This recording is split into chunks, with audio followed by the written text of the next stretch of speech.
এই তুমি পার্টিতে যাচ্ছ না কেন?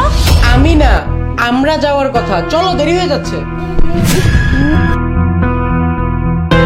আমার না মাথাটা প্রচুর পেন করতেছে, আমি না যেতে পারবো না আজকে পার্টিতে। তুমি একা যাও না। এটা কোনো কথা বললা তুমি?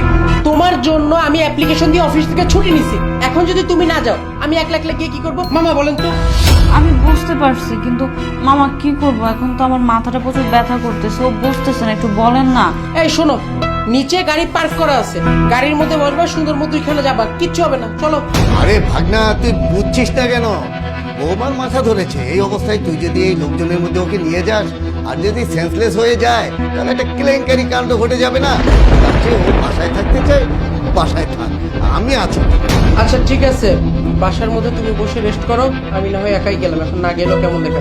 মামা, আমি তাহলে পার্টিতে অ্যাটেন্ড করি, তুমি একটু ইভার দিকে খেয়াল রেখো, ঠিক আছে? হুম, কোনো চিন্তা করিস না, আমি আছি না। ঠিক আছে।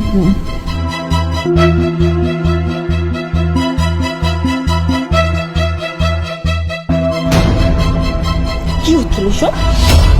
ছিল পাগল হয়েছে কেন? তোমাকে দেখে তো পাগল হওয়ারই অবস্থা আমার। তাই? এত সুন্দর কেন তুমি? তোমাকে দেখে তো পাগল হওয়া ছাড়া আর কোনো উপায় নেই। দাঁড়িয়ে দাঁড়িয়ে চলো না, একটু বসে। কোথায় বলবো? অসুবিধা কেন? এই আমার গাড়িটা বিমা! আমি কেবল পার্টিতে যাওয়ার জন্য বের হইছি, এর মধ্যে তুমি মামার সাথে এগুলো কি করতেছো? আমার চোখে একটা ময়লা পড়ছিল, মামা ক্লিন করছিল। মামা বলেন। তাহলে চোখের ময়লা আজকাল একজনের উপরে আরেকজন উঠা পরিষ্কার করতে হয়, এগুলো তুমি বুঝাও আমাকে?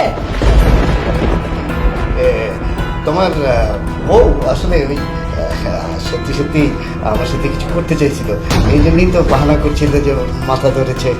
সত্যি সত্যি আমি সত্যি মিথ্যা বলছি। তাই না? তোমার মামা মিথ্যা কথা বলতেছে। আপনি মিথ্যা কথা কেন বলছেন? এই থামো, কে মিথ্যা বলতেছে আর কে সত্যি বলতেছে এখন সেটা আমার কাছে একেবারে পরিষ্কার। একটু আগে তো দেখলাম পার্টিতে যাবা না বলে একদম অজ্ঞান হয়ে পড়ে যাইতেছিলা, এখন তো দেখতেছি কত সুন্দর সুস্থ মানুষের মতো দাঁড়ায় আছো।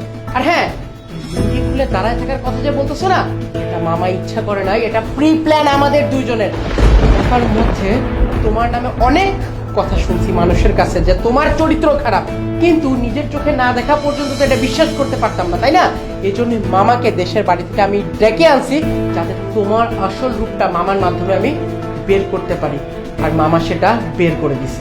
আমার এই সংসারে কোনো নষ্ট মেরে স্থান নেই। বের হয়ে যাবে, বের হয়ে যা।